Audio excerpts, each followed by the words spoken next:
ও ওর আচ্ছা। কোনো জি কি করতো আপনার বাবা? আমার বাবা তখন আর কি আমার দাদার হোটেল ছিল, হুম। ওই হোটেলে থাকতো, আচ্ছা আর এভাবে উনি গাড়ি চালাইতো। আচ্ছা আচ্ছা, ওকে। তো আমার বাবা যখন মনে করেন আমার বয়স 7 হুম আর আমার ভাইয়ের বয়স এই ধরেন 2 কি 2.5 হুম এরকম হবে, তখন আমার বাবা আমাদের ফালায় আর কি অন্য জায়গায় বিয়ে করে। আপনার বাবা? জি ও আমার বাবা আমার মার অজান্তেই অন্য জায়গায় বিয়ে করে। যখন আমার মা জানতে পারে আর কি, তখন জিজ্ঞেস করে তুমি কি এটা করছো। পরে আর আমার মার বিয়ের পর থেকেই মনে করেন যখন আমি হইলাম, আমার ভাই হওয়া অব্দি ঠিক ছিল, যখন আমি হইলাম হুম এরপর থেকে আমার মারে মারধর, আচ্ছা মারে তো অনেক মারধর করছে। এরপর এরকম করে সংসার চলতেছে আমার ভাইয়ের যখন 2 থেকে 2.5 বছর বয়স, হুম আমার ধরেন 7 বছর বয়স, তখন আমার মার পারতেছিল না। হুম এর মধ্যে আবার শুনছে যে বিয়ে করছে, তো আমার মার তো থাকার আর কোনো প্রশ্নই আসে না। হুম আমার মা আমারে আর আমার ভাইয়ের নিয়ে কিছু না বলে নানু বাড়ি চলে আসে। হুম এরপর আব্বু মনে করেন বিচার টিচার ডাকাইছে যে ও চলে যাবে কেন, ওরে বলো যে না যাইতে। তো আমার মা বললো তুমি এরকম এরকম করছো, তুমি বিয়ে করছো শাদী করছো, আমার তো এখন আর কোনো দরকার নাই। তারপর যাই হোক মা গেছিল, আমাদের নিয়ে গেছিল বাবার বাড়িতে। যাওয়ার পর মারে আবার অনেক মারধর করতো, আর মারধর করতো, যতবার মারধর করতো আমার ভাইটার অনেক আদর করতো, হুম কিন্তু আমার সামনে রেখে মারধর করতো। হুম হুম হুম তো আমার ভাই যখন মনে করেন অনেক ছোট ছিল, তো আমার ভাইও তেমন একটা খানা দানা ঠিক মতো পাইতো না, আর আমার তো দেখতেই পারতো না আমার বাবা। হুম তো আমার মা এসব সহ্য করতে না পারে আমার নানু বাসায় চলে আসে। নানু বাসায় চলে আসার পর ওই সময় আমার নানু অনেক গরিব ছিল, ওই ধানের মেলে কাজ করতো। হুম আমার 2টা মামা আছে আর 3টা খালামুনি। তো আচ্ছা। আমার বড় খালামুনি অনেক আর কি জুয়া খেলে, এরকম হাজবেন্ডের কাছে ওনার বিয়ে হয়েছিল। তো ওই খালু জুয়া খেলতো, প্রায় সময় আমার খালা এই বাসায় থাকতো, বেশিরভাগ নানু বাসায় থাকতো। আবার আমার মার কপালে এরকম হইলো। হুম আর মেজু খালায় যদিও একটু আল্লাহ দিলে ভালো নামাজি কালামি ব্যক্তির কাছে বিয়ে হয়েছে, কিন্তু উনি বাবার বাড়ির কথা শুনতে পারতো না। হুম তো উনি মোটামুটি শান্তিতে ছিল। তো আমার মা ভাবতো যে আমার বড় বোনরা এভাবে কয়েকদিন পর পর বাবার বাসায় এসব থাকে। আমার ভাই 2টা একটা মই চাষ গেছে, আচ্ছা আর মই চাষ গেছে আমার মার ইয়ে আমার মা যেমন কিছু আমার বাবার সংসারে থাকতে টুকিটাকি যেগুলা রাখতো হুম ওগুলা জমাইতো বাবারে না জানায়া। হুম তো ওইভাবে জমাইতে জমাইতে যেমন অনেকগুলা টাকা কইরা মামার দিছে, তো মামা ওদিক থেকেও গেছে, মামা নিজেও কিছু জোগাড় করে গেছে। হুম তারপর মনে করেন মামা মই চাষ, ছোট একটা খালা আছে, ছোট একটা মামা আছে, আর আমরা 2 ভাই বোন। হুম এর মধ্যে বড় খালাও মনে করেন এই বাসায় থাকে, আমার মা ওই বাসায় থাকে। হুম তারপর বড় খালার ঝামেলা শেষ করে বড় খালার বাসায় পাঠাই দিছে। আর আমার আম্মু বলতেছে, আমার আম্মু তখন কাঁথা সেলাইতো, আচ্ছা কাঁথা সেলাই করে সংসার করতো, দর্জি কাজও জানতো, টুকটাক করতো। পাশের বাড়ি একজন বুদ্ধি দিল যে তুই বাইরে চলে যা। আপনার মাকে বুদ্ধি দিল? জি তখন কি বাবার সঙ্গে থাকতো না আলাদা হয়ে গেছে? না, তখন তো আমার মা আলাদা ভাবে আইসা পড়ছে। আচ্ছা আচ্ছা, মানে বাবার বাড়ি থেকে। আপনারা কি মার সঙ্গে থাকতেন না বাবার হ্যাঁ। সঙ্গে? মার সঙ্গে থাকতেন 2 ভাই হ্যাঁ, বোন? এর মধ্যে আবার অনেক কিছু হয়েছে কি, যখন আমার মা আইসা পড়ে হুম। তখন 3 মাস পর আমারে আবার নিয়ে যাওয়া হয় আমার আপনার ভাইটা। বাবার বাসায়? হ্যাঁ, হুম। আমার ভাইটা দুধের বাচ্চা, আমার ভাইটারে নিতে পারে না। আচ্ছা, তো আমার নিয়ে যায়, নিয়ে বলতেছে যে তুই বাবার সাথে থাকবি না, তুই মার সাথে থাকবি। আপনাকে জিজ্ঞেস করেছে? হ্যাঁ, হুম। কিন্তু কোনো দিন এতটা আদর করে নাই। আমার দাদু বাড়ির সবাই আমারে যতটা আদর তখন আমারে করছে যে তুই আমাদের সাথে থাকবি, মানে আপনাকে রাখার জন্য মূলত? হুম। হুম। কিন্তু আমার রাখতে পারে নাই। মানে আপনি ডিসিশন দিয়েছেন আমি মার সঙ্গে থাকবো? আমি ওদের কাছে বলছি হ্যাঁ থাকবো, যখন বলতাম যে না থাকবো না তখন রাইগা যাইতো আর কি, একরকম করতো আমার সাথে। পরে যখন বিচার বসলো তখন আমি বললাম আমি মার সাথে থাকবো। আপনি নিজে থেকেই বলেছেন? হুম। তখন কি স্কুলে যাইতেন? মানে ওই বয়স ছিল না? কয় বছর বয়স? তখন আমার বয়স 7 বছর। ও আচ্ছা, তার ক্লাস 1 2 তে পড়ার বয়স। হ্যাঁ পড়াশোনা করতেন? হ্যাঁ, তখন আমি 3 তে পড়তাম। ক্লাস 3 তে পড়তেন। তো আপনি যেটা বলছিলেন যে আপনার মাকে বুদ্ধি দিল যে বিদেশ চলে যাওয়ার জন্য, হ্যাঁ, তারপর? তারপর ওই আমার মা কি করলো, আমার মা মামারে জানাইলো যে আমি তো বাইরে যাবো, কিছু করতে পারবি কিনা। মামা ডাইরেক্ট বললো না। হুম। মা বললো আমার কিছু টাকা পয়সা লাগতো, এখন যদি তোরা না করে দেস তাহলে আমি কার কাছে যাবো? তোকে যে সময় প্রয়োজন ছিল আমি কি তোকে হেল্প করছি না আমার সংসারে থাইকা? হুম। এখন তোরা কিছু কর। তো আমার মামা ডাইরেক্ট না করে দিল। পরে আমার নানু বুঝাইলো যে দেখ তো মেয়েটা কই যাইব। এটা বুঝানোর পর মামাও কিছু দিল। তারপর হইলো যে মা এই কাঁথা সেলাই করা, দর্জি কাজ করা, মনে করেন 7-8 মাসে কিছু জোগাড় করলো। জোগাড় করার পরে মা এইসব দিয়া ওই সেন্টার টেন্টারে এদিক সেদিক যাইয়া মনে করেন কিছুদিন পর মা বিদেশ চলে যায়। তখন আমি 8-এ পড়ি। আচ্ছা, ঠিক আছে। তো আমার আপনাকে রেখে যায় কোথায়? আমার নানির কাছে রেখা যায়। নানির কাছে রেখে যায়। ঠিক আছে। নানুর কাছে, নানির কাছে ছোট মামা ছিল বাসায়, আর ছোট খালা ছিল। হুম। তো আর আমার ভাইটারে আর আমার নানির কাছে রেখা যায়। আমার মা যাওয়ার 3 মাস পর আমার নানি মারা যায়। ওহো। আমার নানি মারা যাওয়ার পরে মনে করেন এখন তো আমার ছোট খালাটা সংসার হাল ধরলো। আমরাও খুব ছোট ছোট ছিলাম। তখন আমার মাদ্রাসায় দিল। হুম। স্কুল থেকে আইনা মাদ্রাসায় দিল। তখন ক্লাস 5-এ পড়ি। 5-এ পড়া অবস্থায় মনে করেন এখন আমার সামনে পরীক্ষা, এর মধ্যে আমার নানু মারা গেছে। হ্যাঁ। আবার বলতেছে আমার ছোট খালামণির বিয়ে ঠিক হয়েছিল। ওকে। 40 দিন যাওয়ার আগে বিয়ে দিতে হইব, নয়তো 40 দিনের পরে 18 মাস যাওয়ার আগে বিয়ে দিতে হইব। হ্যাঁ, এগুলো কি বলেছে? এগুলা আর কি ওই আশেপাশের লোকজন? হ্যাঁ, আশেপাশের লোকজন বলে যে মরার 18 মাস এগুলা বাছাবাছি করে আর কি ওনারা। তো এগুলা বলার পর কিছু করার নাই। নানির 40 দিন যাওয়ার পর 18 মাস যাওয়ার আগে আর কি 2 মাসের মধ্যে আমার খালামণিরও বিয়ে দিয়ে দেয়। তখন আমার কেবল 8 বছর, আমার ভাইটা 3 বছর। এরপর আমার নানু কি করবো, কিছু তো করার নাই। তো বড় খালার বড় মেয়ে যেটা আছে ওরে আনে। ও স্কুলে পড়তো, ও তখন এসএসসি দিছে, কলেজে ভর্তি হবে এমন সময় ওরা আইনা পড়ে। তো সংসারের হালটা ধরার পর মনে করেন কোনো মতে সংসারটা চলতেছে। তো হঠাৎ করে আমার ওই বোন মনে করেন কিছুর থেকে কিছু হইলে আমাদের দুনো ভাই বোন, আমার ভাইটা যে বাচ্চা, আমার ভাইটা কিন্তু এখন শুকায় গেছে, কিন্তু ছোটবেলা এত কিউট ছিল। আমার ভাইটার দেখলে সবাই যে না দেখবো ও আদর করতে চাইবো, এরকম মোটা টোটা ছিল। আমার ওই ভাইটার দিকে তাকায় ওর একবার মায়া হয় নাই। ও শুধু শুধু মারতো, কথা থেকে কথা হইলেই মারতো। আর আমার তো কোনো কথাই নাই। ওরে আনা হয়েছে এই সংসারের কাজ করার জন্য। আমার মা বিদেশ থেকে ওর জন্য এক্সট্রা খরচ দেয়। আমার মামারা বলে দেখ মুক্তি তোর যা লাগবো আমাদের বলবি, কিন্তু ও দুনো ভাই বোনের যাতে কষ্ট না হয়। তখন মনে করেন আমার বোনটা কিছু থেকে কিছু লেগুতো, যা তোর বাবার কাছে যা। বাবার কাছে পাঠাইতো, বাবা বলতো আমার কাছে আসছিস কেন? ডাইরেক্ট আমার কাছে আসার কি দরকার, মার কাছে থাকবি মার কাছে যা। মাও মাঝে মাঝে ফোনে বলতো তোর বাবার কাছে যা দেখ কিছু বলে কিনা, ওখানে থাকতে পারিস কিনা, এরকম কিছু বলতো মা। তো আমার মা ক্লাস 8-এ পড়েন তখন? না, তখন 5-এ পড়ি, পরীক্ষার সামনে। আচ্ছা। তো এরকম করতে করতে আর কি সারাদিন কাজ করতাম, শুধু আমি ক্লাসটা করার টাইম দিত আমার। আর বাকি সময় শুধু ঘরের কাজ করতো? বাকি সময় ঘরের কাজ করতাম। এমনকি আমার নানা এমন একটা সময় গেছে, আমি বাচ্চা মানুষ, যদি আমি আমার নানার কাপড় কাচা না দিতাম আমার নানা পরিষ্কার জামা পরতে পারতো না। তখন আমি 5-এ পরীক্ষা দিব, 8-9 বছরে পড়ছি। এরপর মনে করেন আমি কোনো প্রাইভেট কোচিং টোচিং কিচ্ছু করতাম না। পরে পরীক্ষাটা দিলাম, এরকম করে পরীক্ষাটা দিলাম।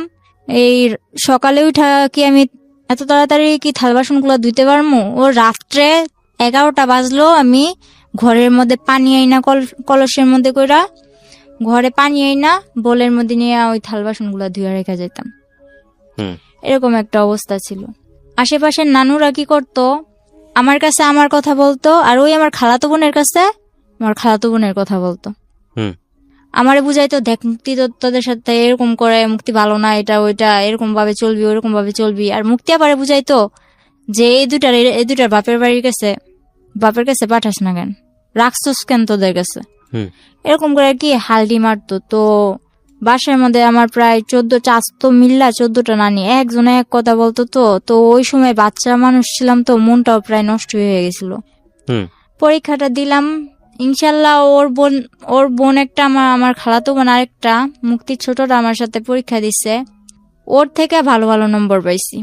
কিন্তু দুর্ভাগ্যবশত আমার শেষ পরীক্ষা যেদিন, ইসলাম ধর্ম পরীক্ষার দিন, আমার অ্যাক্সিডেন্ট হয়। ওকে।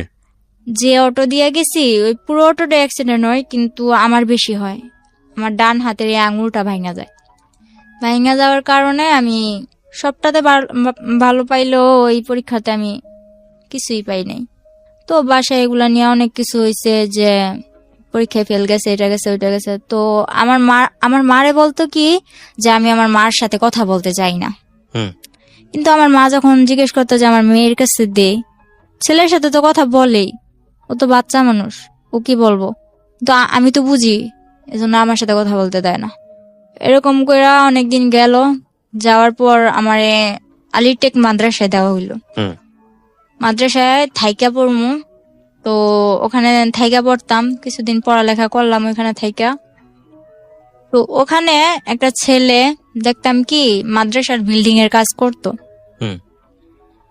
তো আমার ব্যাপারটা উনি কিছু কিছু হয়তো কারো কাছ থেকে জানছে, যে আমার মা বিদেশ এরকম ওইরকম। আগে আমার অনেক জিজ্ঞেস করতো, আর এখন আমি এরকম দেখতেছেন, তখন কিন্তু আমার 12 বছর বয়স যখন, তখন আমি পুরো একটা, ধরতে গেলে আমার ভুটকি ছাড়া গিয়ে কথা বলতো না, এরকম আমি একটা মেয়ে ছিলাম, একটা হাতির মতো ছিলাম।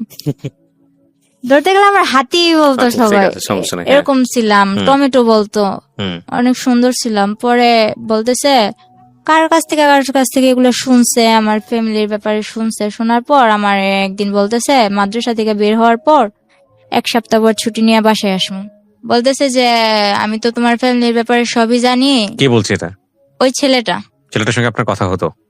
কথা হইতো না, কিন্তু পিছু রাখছে। আচ্ছা, কি নাম ছিল ছেলেটার? ফারুক। হ্যাঁ, ওই মিস্ত্রির কাজ করতো? হ্যাঁ। আচ্ছা, রাজমিস্ত্রি। হ্যাঁ। পরে ও আমার ডাকার পর আমি যখন গেলাম, বললো যে আমি তো এরকম এরকম তোমার সম্বন্ধে সবই জানি। তো বললাম তো আপনি জানেন আমার কি। আর আমার একটা স্বভাব ছিল কি, ছোটবেলা যতই আমার মারধর করুক আর যতই যাই করুক, একটা অনেক গুরুত্বপূর্ণ আমার কথা বলতেছে, কিন্তু আমি ঘোড়ার মতো ফালাইতেছি। মানে আমার কোনো কেয়ার নাই না। তো উনি ওনার মতো বইলা গেছে, আমিও আইসা বসছি। এরপর আমার মা বিদেশ থেকে ছুটিতে আসে। ছুটিতে আসার ঠিক একদিন আগে আমার মামা 50,000 টাকা পাঠাইছিল। তো আমার নানা আবার কি করছে, ওগুলা ঘরে না রাইখা ওগুলা আমার খালামণি গো বাসায় রাখছে। আচ্ছা। আর আমার খালাতো বোন যেটা আছে, ওটা বড় খালাদের ঘর তুলবো, এজন্য ওগো বাসায় গেছে। তো আমি যেমন পারছি তেমন মনে করেন লবণ টবণ বেশি দিয়া শাক রান্না করছি। তো আমার নানা কান্না করে আর বলে যে মুক্তিরে তো আমি আনলাম, কিন্তু কোনো সায় পাইলাম না। তুই ছোট হইলো, তুই আমার যে লবণ বেশি দিয়ে হইলো ভাত মুখে তুলে দিতেছস, এটাই আমার কাছে অনেক। এগুলা টেগুলা বইলা নানা কান্না টান্না কইরা ওই লবণ ওলা শাক দিয়ে ভাত খাইয়া উঠা গেছে। তো নানা ও বাজারে গেছে, বোনও ওনার বাসায় গেছে, বাড়িতে আমি একা। তো একটা ব্লেন্ডার দিয়ে আমি আমার মেজু খালাগো বাসায়, যেটা বর্তমানে সুখে আছে আমার মা খালাদের সবার কাছ থেকে বেশি, আমার ভাইটারে বলি যে এটা নিয়ে খালামণিদের বাসায় দিয়ে। তো আমার ভাইটা ওখানে গেছে। ভাইটা যাওয়ার পর আমার সাথে এরকম একটা বিশ্রী ঘটনা ঘটে যে আমি ভাবতে পারি নাই। হালকা শীত হালকা গরম, তো আমি লেপ নিয়ে শুয়ে আছি। এর মধ্যে 2টা লোক বোরকা পরা, মনে করেন বোট জুতা পরা, চশমা পরা, আর কি চেনার কোনো ক্ষমতা নাই, বলতেছে যে আইসেই চুলে ধরছে। চুলে ধরা মাত্র যখন আমি চিৎকার দিমু, তখন মনে করেন টিভির সাউন্ড পুরো 100। আর আমার এক নানা, পাশের ঘরের নানা, উনি ফুল সাউন্ড দিয়া বক্স বাজাইতেছে। আর আমাদের বাড়ির সবাই মনে করেন দাওয়াত খাইতে গেছে। তো এমন সময় আসছে ওই 50,000 টাকা করার জন্য। এখন আমার জিজ্ঞেস করতেছে চাবি কই। তো আমি বাচ্চা মানুষ, আমি কি করবো, আমার শুধু এতটুকুই কথা যে আপনারা কে, মুখ দেখান আপনারা কে। তখন আমি হাত দিয়ে অনেক কালাবালি করলাম যে আমি মুখটা দেখবো, কিন্তু ওনারা কি করলো, বললো যে হাতটা বেশি নাচে, তুই তো এমনি নাচুনি। তো পাশের একজন বলতেছে গলা ডাবায় গদা গো, বুঝে নিব তো। এরকম বলার পরে আমি বলতেছি তোমরা কে, নিশ্চয় আমার চেনা কেউ, তোমার মুখ আমি দেখবো। বললো তোর হাত 2টা বেশি নাচতেছে। হাত 2টা বাইদা নিল। পরে পা দিয়া যখন আমি লাথি মারলাম, আমার মনে করেন থাপড়াইতে পুরো লাল বানাই লাইছে। পরে আমার টাইনা নিচে নামাইয়া পিছন দিকে এভাবে হাত দিয়া খাটের পায়ের সাথে আমার বাঁধছে। এখন পা দিয়া লাইতেছে দেখে বলে যে পাটা বেশি নড়ে, পাটাও বাঁচছে। শেষে বেশি রকম চিল্লাইতেছে দেখা বাড়িতে তো কেউ নাই, সুযোগ আরো ভালো পাইছে, আমার মুখটাও বাঁচছে। বাঁধার পর মনে করেন কিছুদিন আগে নানা নতুন ফ্রিজ কিনছে, ফ্রিজটার মধ্যে একটা দাম করে লাথি মেরে বলল কি যে সুখ বেশি হয়ে গেছে, ফ্রিজও আনছে ঘরে। এটা বইলা ড্রয়ারটা ভাঙছে, কিছু পায় নাই। না পাওয়ার ফলে আমার 2-3টা লাথি মাইরা আমার পায়ে নুপুর ছিল, ওই নুপুর গুলা নেয় নাই, কিন্তু কানে যে দুলগুলা ছিল ওগুলা নিয়ে গেছে। কিছুদিন আগে আমার মা পাঠাইছে। তো এরকম করে নিয়ে যাওয়ার পর আমার মা আসার একদিন আগের ঘটনা এটা। পরে মনে করেন ওনারা চলে যাওয়ার পর অনেক কান্দা, ওনারাও দরজা দিয়ে বের হয়েছে, পিছনের দরজা দিয়ে বের হয়েছে, সামনের দরজা দিয়ে আমার এক আত্মীয় আমার দেখা চিৎকার দিয়ে আমার খুলছে। তো পুরা গ্রাম একটা হস্তনস্ত বিষয় হয়ে গেছে। পরে আমার মা আসলো, মা আসার পর মা একদিন পর আসলো, আমি অসুস্থ, আমার মারতে মারতে প্রায় অসুস্থ বানায় ফেলছে একেবারে। মা আসার পর এখন প্রশ্ন দাঁড়াইছে একটা, আমার কানের দুলগুলা নিল কিন্তু নুপুর গুলা নিল না। এটা সবই আমার একটা নাটক। আচ্ছা, মা বলতেছে আপনার এটা সম্পূর্ণ নাটক? না, মা না। তাহলে মার কাছে বাড়ির সবাই বলতেছে, ওই আমার খালাতো বোন বলতেছে যে ওর এটা সম্পূর্ণ নাটক, আমি আমার বাসায় গেছি এই কারণে ওই নাটকটা করছে। ওর বাসায় গেছে ওদের ঘর তুলবে এজন্য, আমি কেন নাটক করতে যাব? এরপর মনে করতেছেন, তাহলে আমি বললাম যে আচ্ছা আমি যদি নাটকই করি আমি আমার মুখ বাঁধতে পারবো, আমার পা বাঁধতে পারবো, কিন্তু আমার হাতটা বাঁধবো কি করে? আমি হাতটা যে পিছনে নিয়ে এইভাবে বাঁধছে ওটা তো আমার দ্বারা সম্ভব না। পরে বলতেছে তোর ভাইয়ের দিয়া করাইছস। তো আমার ভাই তো না না না আমি এই কাজ করি নাই, আমি কেন করবো, আমি তো খালামুনিকে বাসায় ছিলাম। এখন আমার মা আসছে, আমার মার সামনে তো আমার মারতেও পারে না, কিছু করতেও পারে না, খালি চোখ রাঙায়। তো মা কিছু অনেকটা না বুঝতে পারলো, কিছুটা অন্তত বুঝতে পারছে। মা বললো যে মুক্তি কি হয়েছে, তুই এরকম করতেছিস কেন? কয় না কিছু হয় নাই। পরে বললো যে খালামুনি আমার জন্য আনছো কি, তোমার তো আমি চেন আনতে বলছি। তো আমার মা তেমন কিছু আনতে পারে নাই। ওই মুক্তি আপার আম্মু যেটা আমার বড় খালামুনি, ওনারই মাথায় পানি জমছে। তো ওখানে আমার মা 40,000 টাকা দিয়া দিছে। এরকম করতে করতে ওই আমার খালাতো বোনের চেনটা দিয়া দিল, তা তো ওনার মন বললো না। এরপর মনে করেন আমার মামা বিদেশ থেকে আসলো, মামা বিদেশ থেকে আসার পর বিয়ে করানোর জন্য আমার মা আর কি অনেক কিছু করলো, যে ভাই বিদেশ থেকে আসছে, ভাইয়ের বিদেশ আর পাঠামো না, বিয়ে করাই দিমু। তো মামা বলতেছে আমি বিয়ের পর বিদেশ যাবো। পর বলতেছে আচ্ছা ঠিক আছে তুই বিয়ে কর। তো আমার নানুদের পছন্দে আমার মামার বিয়েটা করানো হয়। বিয়ের 4 দিন পর, ঠিক 4 দিন পর আমার মামা আমার জন্য যে চেন আনছে, মোবাইল আনছে, মোবাইলটা তো আমার হাতে দেয় নাই, বলছে এটা তোর জন্য আনছি। ওই চেনটা আমার কাছে চাইলো যে মামা তোর চেনটা দিত। বিয়ের 5 দিনের দিন আমার মামি আইসা এরকম করে চেনটা দেখায় যে দেখ, এই দেখো তোমার মামা আমার কয়টা চেন দিছে। তো এটা বলার পর আমি অনেক কষ্ট পাইছি, মারে কিছু বলি নাই, তো মা লক্ষ্য করছে।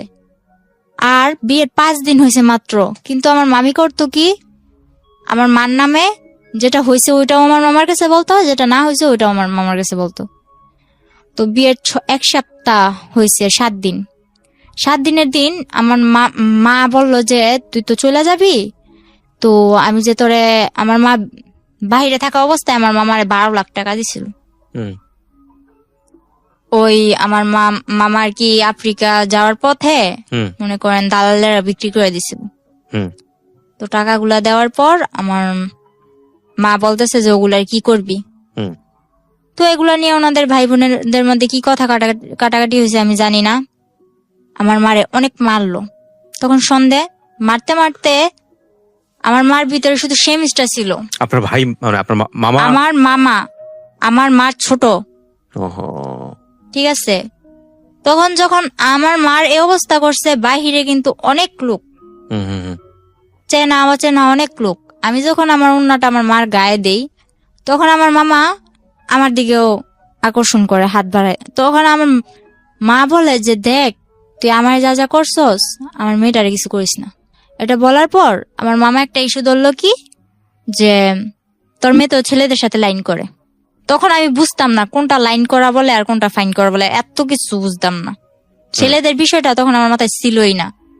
ওই কার থেকে শুনছে যে ওদিকের ফারুকের সাথে আমি কথা বলি, এতটুকুই। এরকম করে বলার পর আমার মা রাগের মাথায় হয়তো তোর যখন কেউ সেফ ফালাইবো না তো তুই দেখাই দি। আপনাকে বললো? এই কথাটা আমার মা বলছিল, কিন্তু এখন আমার মা বলতেছে যে আমি এরকম কিছু বলি নাই। যাই হোক, আপনাকে এটা বলার পর আপনি কি করলেন? পরে আমার মনে একটা জিদ কাজ করতেছিল যে আমার মা আমার এটা বলছে, আমার মামা আমার মারে মারলো, কেন মারলো, এই যেটাই কাজ করতেছিল। তো একদিন ওই ফারুক কার থেকে জানি নাম্বার নিয়ে আমার মার মোবাইলে ফোন দিল। ফোন দেওয়ার পরে ফোনটা আমি রিসিভ করলাম। বলে কি করতেছো? আমি চকলেট খাইতেছি। আমার কথা উড়া উড়া, চকলেট খাইতেছি। পরে বলতেছে যে তুমি তো মাদ্রাসায় আসো না, কি ব্যাপার? পরে আমি বলতেছি যে আসি না আসি ওটা আমার ব্যাপার। পরে যখন আমার মা চিল্লাচিল্লি করতেছে, মা কান্নাকাটি করতেছে, এটা দেখে বলতেছে আসো চলো আমরা একদিন ঘুরতে যাই। তো আমি কই আমি তোর লগে কই ঘুরতে যাবো? তুই কি আমার বিয়ে করবি? তুই কি আমার বিয়ে করবি যে তোর সাথে আমি ঘুরতে যাবো? উনি কি তুই করে করতেন নাকি ঘটনার পরে তুই করলেন? তুই করেই বলতেন? না, ওরে আমি তুই করে বলতাম। আচ্ছা, তারপর? পরে বলতেছে হ্যাঁ তোমায় আমি বিয়ে করবো। তো আমি বললাম আচ্ছা ঠিক আছে রাখ, এতটুকুই। তো ও এই কথাটারে মনের ভিতর গাইথা নিছে যে তুই কি আমার বিয়ে করবি। কিন্তু আমি কিন্তু এত কিছু মনে করিনি। এরপরের দিন 14ই ফেব্রুয়ারি, ঠিক আছে, ওই দিন 14ই ফেব্রুয়ারি ছিল। মাদ্রাসায় তেমন কোনো অনুষ্ঠান ছিল না, কিন্তু আর কি বান্ধবীরা একরকম জামা পরা, তারপর হইলো যে সব একরকম ড্রেস পরা কিছু একটা আর কি খাবার দাবারের আয়োজন করবো এরকম। তো 14ই ফেব্রুয়ারির দিন আমি বাসা থেকে বের হই। মনে করেন মোটামুটি আমার হাতে আংটি ছিল, ব্রেসলেট ছিল, পায়ের নুপুর, পায়ের আংটি, গলায় চেন, দুল এসব ছিল স্বর্ণের। তো এগুলা পয়রা টয়রা বের হয়েছি। তো আমার মার, আমি একটা মেয়ে, আমার মার তো অনেক আউস আছে না। তো আমি অনুষ্ঠানে যাইতেছি, আমার মা নিজের হাতে আমার সাজাই দিস। তো যাওয়ার সময় আমি আমার মার কাছে টাকা চাই। আমার মা বলে যে টাকা নাই। আমি আমার মার আবার মামা মারার পর দাঁত ব্যথা হয়ে গেছিল, বলতেছে 500 টাকা আছে, এই টাকাটা নিয়ে আমি যাম, ডাক্তার কাছে যাম। তো আমি বললাম আমি এটা নিয়ে যাম। মা বললো না। তো আমি বলতেছি আমি এটা নিয়েই যাম। মা বলতেছে না, এটা বলে মা মাঠে গেছে। তো মাঠে যাওয়ার পর আমি ওই টাকাটা নিয়ে মাদ্রাসায় যাই। মাদ্রাসায় যাওয়ার পর ওখানে তেমন কিছু হয় নাই। মাদ্রাসায় যাওয়ার পথে ওই ফারুক বলতেছে কি হলো তোমার গাল টাল এরকম লাল কেন? পরে বলতেছে গাল টাল লাল কেন? এর আগের দিন আবার মার সাথে ঝগড়া লেগে আমার খালামুনি আমার 2-3টা থাপ্পড় দিছিল। কোন ক্লাসে পড়তেন তখন আপনি? তখন আমি 6-এ। এত অল্প বয়সেই? আচ্ছা, 6-এ। পরে মনে করেন 7-এ প্রায় উঠমু। তখন ও কি করলো, ফেব্রুয়ারি দিকে ও বললো যে চলো কই তোমার ডাক্তার কাছে নিয়ে যাম। তো আমি বললাম ডাক্তার কাছে যাবো। তখন ওই সময় আবার আমার মা, মনে করেন তখন আমার মা দেশে ছিল কিন্তু বাইরে যাওয়ার উদ্দেশ্যে। তো আমার মা বলতেছে যে আমি তো চলে যাবো, তুই তাড়াতাড়ি চলে আসিস। তো বলতেছে যে চলো। তো আমি বললাম যে কই যাবো? কই ডাক্তার কাছে। তো আমার একটা অভ্যাস ছিল কি ছোট থেকে, আপনি আমি চিনি না জানি না, আপনি যদি বলেন যে আয় ঘুরতে যাবো, ঠিক আছে আমি ঘুরতে যাবো, আপনি যেই হন ঘুরতে তো নিয়ে যাবেন। পরে মনে করেন এরকম করতে করতে ও 2-3 বার বলার পর ওই 14ই ফেব্রুয়ারির দিনই ও আমারে বললো যে তুমি আসো। তো আসতে বললো। এরপর আমার কিচ্ছু মনে নাই। ও নাকি ও আমার নিয়ে যাওয়ার পর আর কি বলছে যে আমার ডাক্তারের কথা বলে ও নিছে, কিভাবে নিছে, কোত্থেকে নিছে এটাও আমার মনে নেই। ও আমার নিছে যখন আমি গাড়িতে, তখন আমি ওরে বলতেছি যে কিরে তুই আমার কই আনছস, আমি এখানে কেন? তো গাড়ির মধ্যে আমি অনেক বড় একটা চিল্লাচিল্লি আর কি মানুষ জড়ো করে নিছি। তখন আমি কক্সবাজারের ওদিকে আমার নিয়ে চলে গেছে, কক্সবাজার ওদিকে, কিন্তু আমার হুঁশ নেই। ডাক্তারের কথা বলে আপনাকে কক্সবাজারে নিয়ে যাচ্ছে?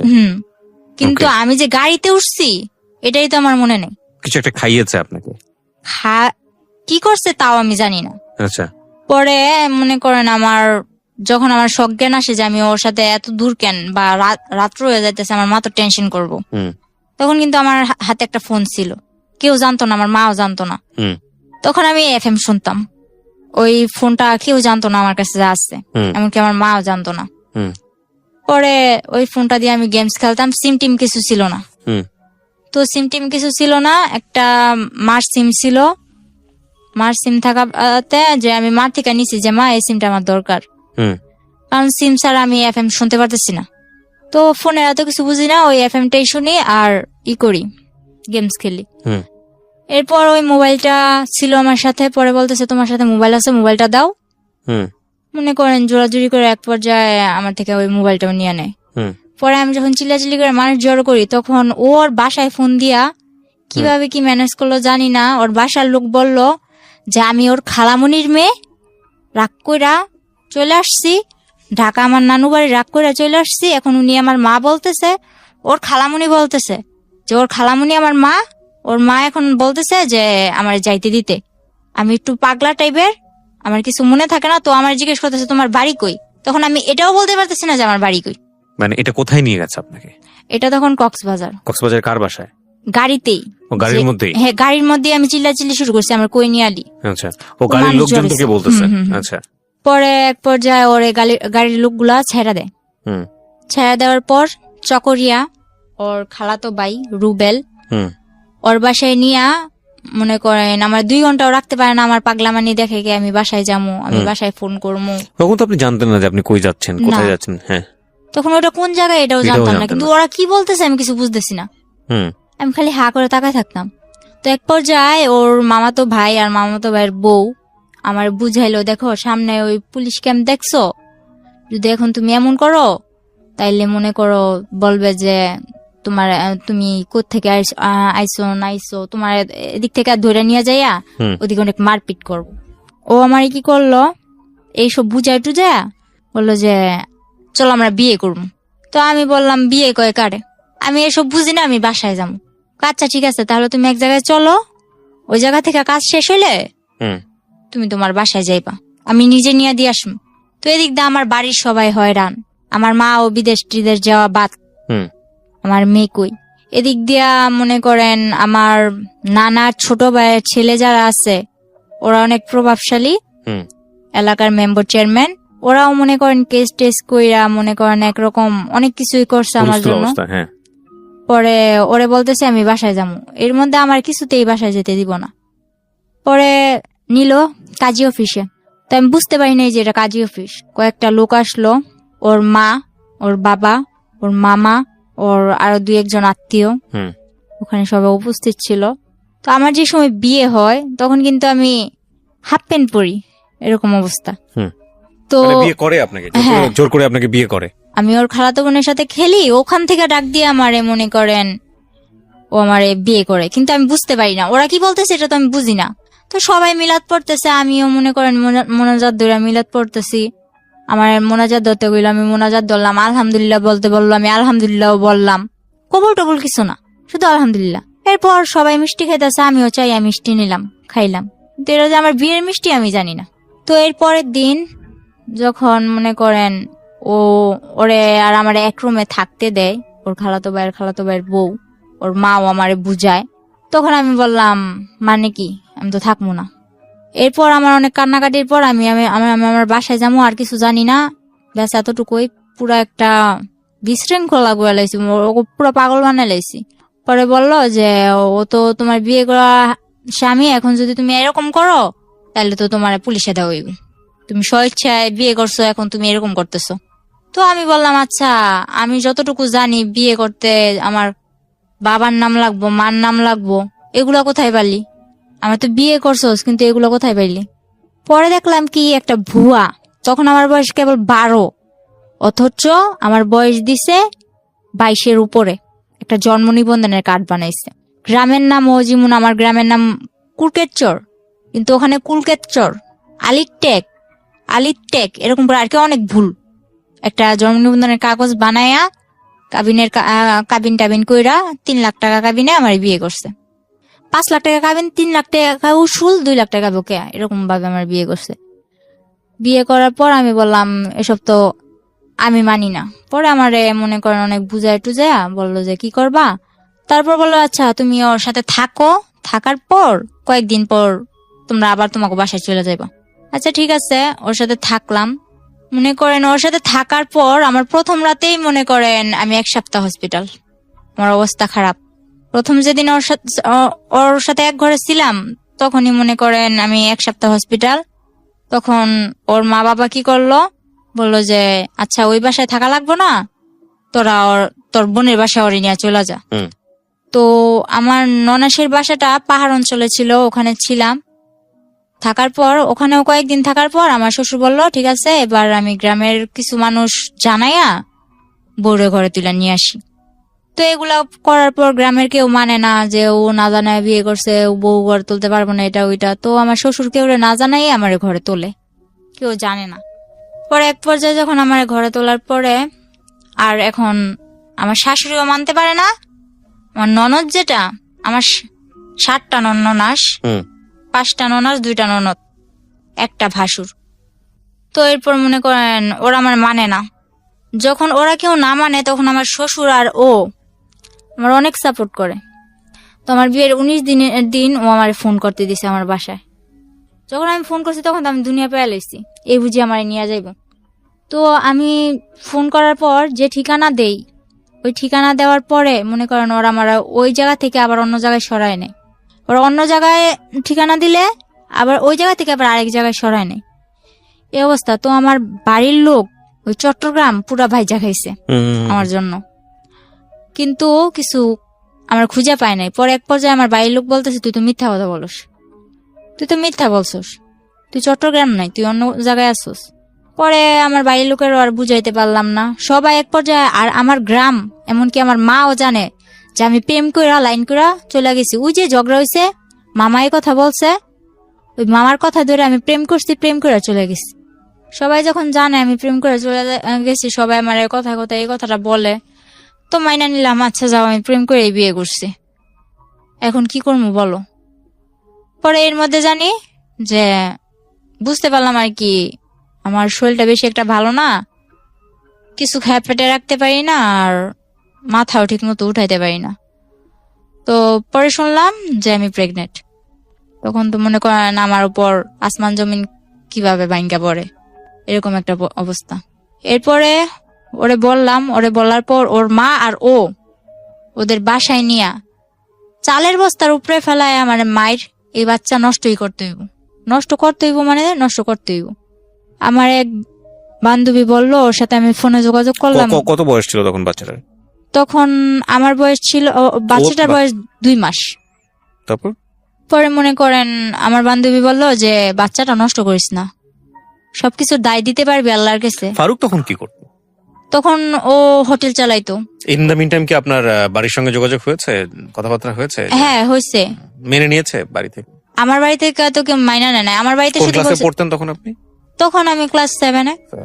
ওকে, ফারুকের সাথে আপনার বয়সের পার্থক্য কত ছিল? আমার যখন 12 থেকে 13, ওর তখন 20। বাচ্চা নষ্ট করার প্রসঙ্গে আসছিল। তারপর অনেক মারধর করলো। তখন আমার বান্ধবীর কথা শুনে আমি বাচ্চাটা নষ্ট করলাম না। তো বাচ্চাটা নষ্ট করলাম না ঠিকই, কিন্তু বাচ্চাটা নিলে যে আমার কি হইব ওইটা তো মাথায় আসে নাই। শুধু ওই যে বলছে যে এটা আল্লাহর কাছে দায় দিতে পারবি না, এটা বলার পর আমি নষ্ট করলাম না। আমার মারে ফোন দিয়ে বললাম, মা আমার এসে নিয়ে যাও। তখন যখন আমি বাচ্চা নষ্ট করতে না চাইলাম তখন বলতেছে ওরা, আচ্ছা ঠিক আছে আপনাদের মেয়ে আপনারা এসে নিয়ে যান। এটা বলার পর আমার মা আর আমার আপন মামা যারা, তারা এখন কি করছে, এই যে বললো যে আমি প্রেম করে ভাইগা এসে পড়ছি, এজন্য আমার মারে ঘর থেকে মাইরা তারাই দিছে, আবার মারছে। আমি চলে যাওয়ার পর আবার মারছে, মাইরা আমার মারে ঘর থেকে বের করে দিছে। তো বাড়ির পাশে আমার এক চাচাতো নানা ছিল, আমার নানার ফুফাতো ভাই আর কি। তো ওই নানা আমার মারে জায়গা দেয়, জায়গা দেওয়ার পর ওনাদের ঘরে আমার মা থাইকা, এর মধ্যে আমার মা কি করলো, 4 লাখ টাকা দিয়ে একটা জায়গা কিনলো। আচ্ছা। তো জায়গাটা কিনছে ওই আমারই মামা লাগে মেম্বার, ওনার থেকেই জায়গাটা কিনছে। কেনার পর আমার মা ওদিকে ঘর দুয়ার তোলার ব্যবস্থা করতেছে। এর মধ্যে আমার আব্বু আবার আস্তে আস্তে আসার চেষ্টা করতেছে। পর মনে করেন আমার আব্বু প্রায় বলতেছে যে মেয়ে চলে গেছে, আমি আসি, এটা ওইটা। তো আমার মা বলতেছে না লাগবে না। আর মা যখন এটা বললো তখন বললা, আচ্ছা ঠিক আছে লাগবে না, তো আমার যাতে আর দরকার না পড়ে। তখন বললো আচ্ছা ঠিক আছে, তোমার দরকার না পড়লে নাই, তুমি আইসো না।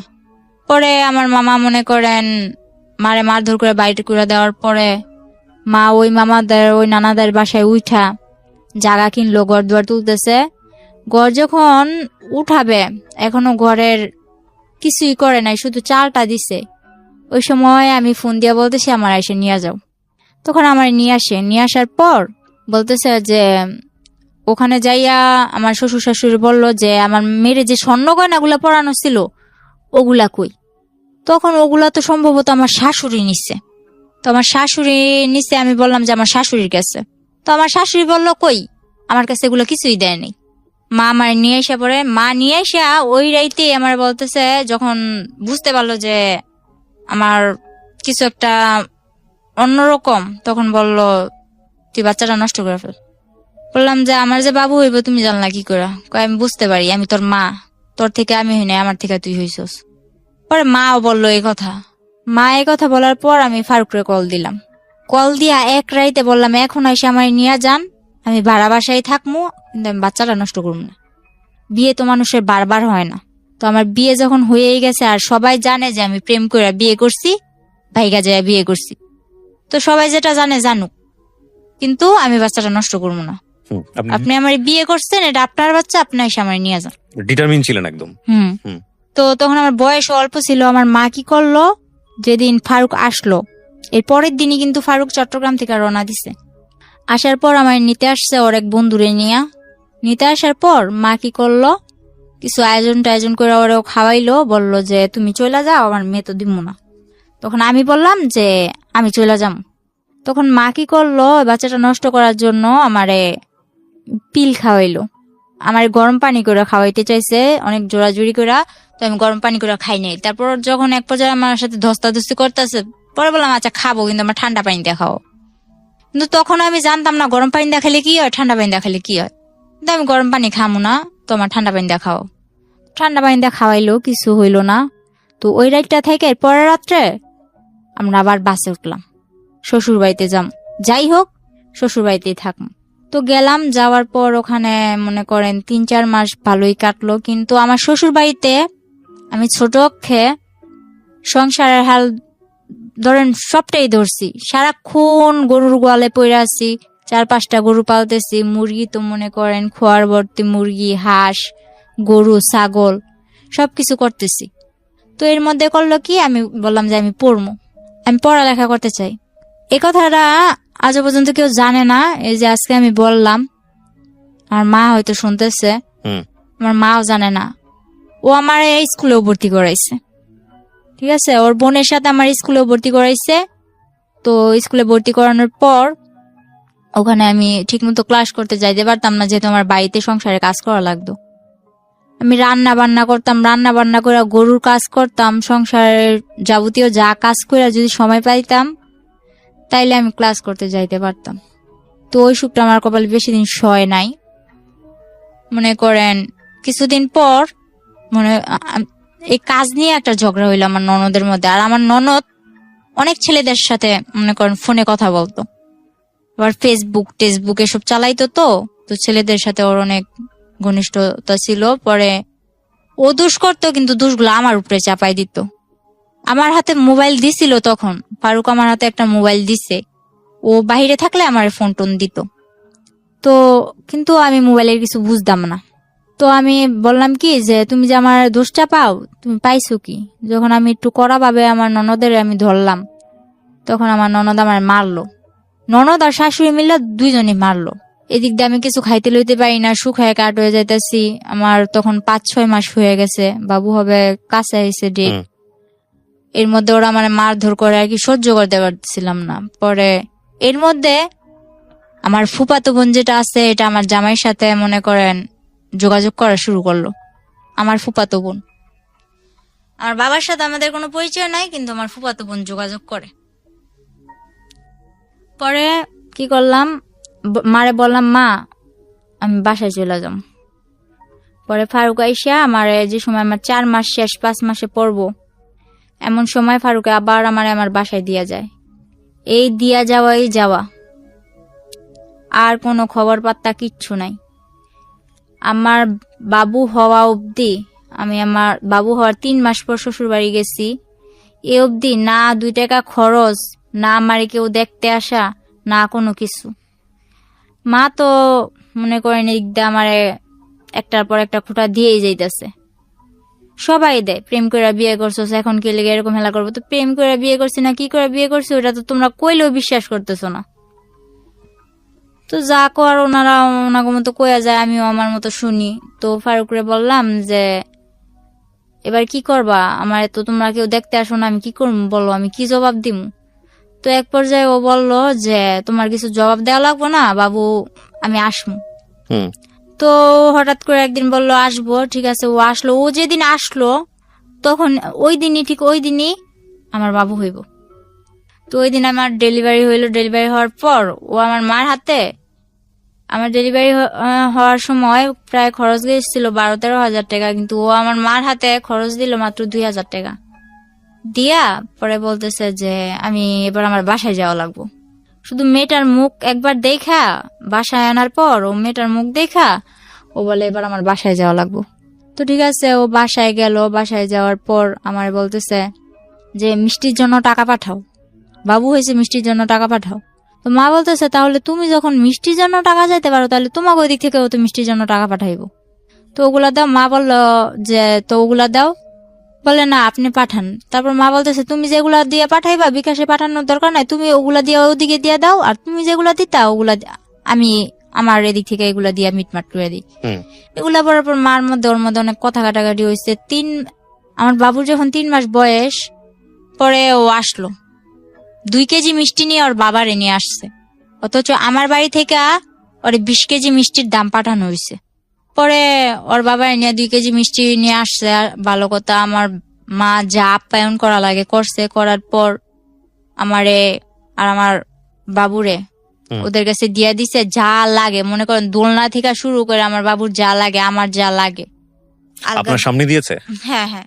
কেমন লাগছিল এই মুহূর্তে, ওই জীবনের প্রথম মুহূর্তে বাচ্চা? তো আমি আর কি, আমার যে বাবু হয়েছে, আমার বাবু কিন্তু আপনার বয়স কত ছিল ওই সময়? তখন আমার বয়স 14। বুঝতেন মা তো সার্বজনীন, মার আবেদন তো সার্বজনীন, সেটা যে বয়সী হোক না কেন। এতটা বুঝতাম না, কারণ আমি জানতাম এটা একটা বাবু, হুম। কিন্তু এটা যে আমার মেয়ে, আমার বাবু, এটা যে আমার একটা অংশ, ওগুলো এত কিছু না। তবে বাবুটা হাত পা নাড়ায় আমার সাথে খেলে, বাস এতটুকুই, আর কিচ্ছু না। হুম। আর এর মধ্যে আমার সমস্যার কারণে আমি আমার মেয়ের বুকে দুধটুকুও খাওয়াতে পারি নাই। তো আমিও হাসতে খেলতে খেলতে, যে 3 মাস ছিলাম তখন তো আমার মেয়ে কিনা জন্মের পর থেকে ওরে যে হসপিটাল থেকে বাসায় নিয়ে আসছে, বাসায় নিয়ে আসার পর থেকে তো ওরও কোনো খোঁজ নাই, আমারও কোনো খোঁজ নাই। ও ঘুমাইতেছে আমার মার কাছে, আমি কাত ফিরা অন্য দিকে ঘুমাইতেছি। এটা যে আমার মেয়ে কোনো দেখশন নাই, বুঝতামই না। তো 3 মাস তো এভাবে হেসে খেলে কাটাই দিলাম।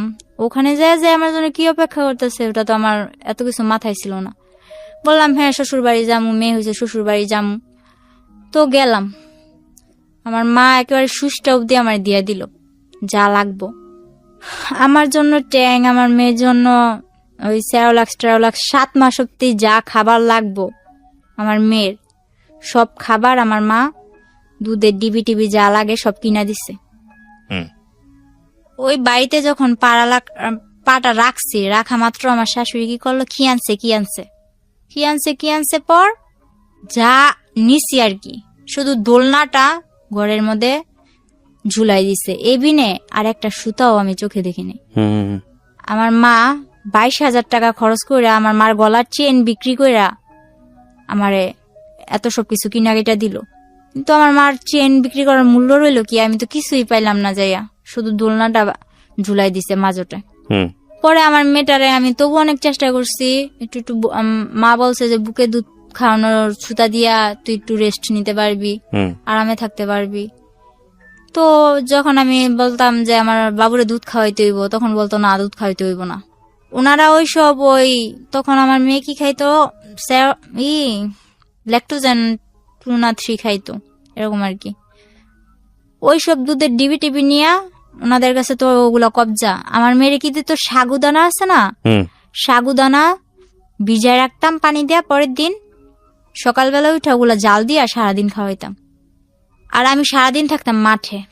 আমি বললাম যে আমি শুনছি 5-6 মাসের বাচ্চা গো আলাদা আলাদা ফলের রস খাওয়ায়, দুধ খাওয়ায়, এটা খাওয়ায়, ওইটা খাওয়ায়, ডিম খাওয়ায়, নুডলস খাওয়ায়, কিন্তু আমার মেয়ে তো ভাত খাওয়াইতেছে। হুম তো আমার মেয়েও মার্শাল্লাহ শিখা গেছে ভাত খাওয়া। তো আমি ওর বাবার জানাইলাম যে এভাবে কি চলে, আমি সারাদিন মাঠে থাকি বাড়ির বউ হইয়া, আর আমার মেয়েটা এভাবে থাকে, আমি তো এভাবে পারতেছি না। তো আমি আমার বাসায় জানাইলাম, বাসায় জানানোর পর আমার মা, এর মধ্যে আমার মা বাহিরে চলে যায়। হুম আমার শ্বশুর বাড়ি দেওয়ার পর মা বাহিরে চলে যায়। মা বাহিরে চলে যাওয়ার পরে আমার ভাইটারে ওই আমার নানার কাছে দিছে, মাদ্রাসায় পড়ে, সারাদিন মাদ্রাসায় থাকে, রাত্র হইলে আমার নানার কাছে আসে। তো মারে বললাম, মা আমি তো এখন এভাবে থাকতে পারতেছি না, তুমি কিছু একটা করো। তো মা বাহিরে যাওয়ার পর, সৌদি আরব যাওয়ার পর, মা ধার করে আমারে 95,000 টাকা দেয়। হুম মূলত 80,000 টাকা দেয়, আমার নানা নিয়ে দিয়ে আসছিল। হুম 80,000 টাকা দেওয়ার পর ওই টাকাটা আমার শ্বশুরের হাতে দিলাম যে আমার ঘর তুলে দেন, আমি এভাবে এক ঘরে থাকতে পারতেছি না, আমার সংসার নিয়ে আমি অন্যদিকে চলে যাম, আমার ঘর তুলে দেন। তো আমার শ্বশুর কি করলো, ওই 80,000 টাকা নিয়ে দূরে, অনেক দূরে, আমার শাশুড়ি বাড়ি থেকে একটু দূরে, এক বাড়ি পরে আর কি, হুম আমার একটা জায়গা দিল। ওই জায়গার মধ্যে ঘরের খাম টাম গাঁথলো, মাটি টাটি বইলো। এগুলা করার পর এর মধ্যে আমার শাশুড়ি আমার দিয়া কিস্তি থেকে অনেক টাকা উঠায়, এক জায়গা থেকে 1 লাখ, আরেক জায়গা থেকে 20,000, আরেক জায়গা থেকে 30,000, এরকম করে উঠাইতে থাকে। তো তখন আমি কিস্তির বিষয়টা বুঝলাম না, আমার নিয়ে যাইতো, আমার মনে করেন গাড়ি করে নিয়ে যাইতো, ওইটা কটা সাইন টাইন দিতাম, হুম পরে আবার আসার সময় আমার কিছু খাওয়াইতো। তো এটা আমার কাছে একরকম আনন্দের ব্যাপার ছিল, বাড়ি থেকে বের হইতে পারি না, গাড়ি দা ঘুরতে যাই। হুম তো আমার দিয়ে যে কিস্তি নিতেছে, কিস্তি নিলে যে কি হইব ওইটা আমার মাথায় নাই। হুম পরে যখন আমার ঘর তুললাম, ঘর তোলার পর আমার মা ঘরের মধ্যে যা লাগে, মা থেকে টাকাই না, যা লাগে, একটা সুইচ পর্যন্ত, একটা চামচ পর্যন্ত আমার শাশুড়ি আমার দেয় নাই। আমি সবকিছু কিনি, কিনা নেওয়ার পর পুরো একটা 10 বছর সংসার করলে যা না হয়, আমি সব গুছানোর মতো একটা সংসার করি। হুম তখন আমার কাছে ভালোই লাগতেছিল। তখন আস্তে আস্তে বুঝতেছি যে এটা আমার সংসার, আমার বিয়ে হয়েছে, আমার একটা বাচ্চা হয়েছে।